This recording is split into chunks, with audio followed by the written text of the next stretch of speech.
som veľmi spokojný s celým tým tímom, že každý do toho dal, čo mal. Ráno sme si dali cieľ dostať sa do pobedia. Vyšlo nám to, všetci sme spravili, čo sme mali.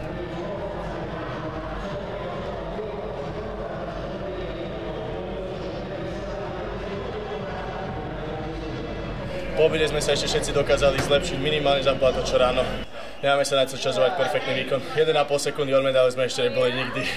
Neuveriteľné niečo pre nás.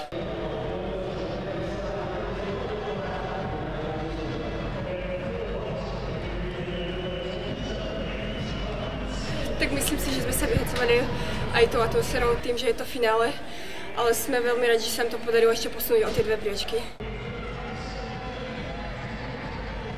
To len bol akože bonus points. Sme už dávali rekord ráno a to je len have fun.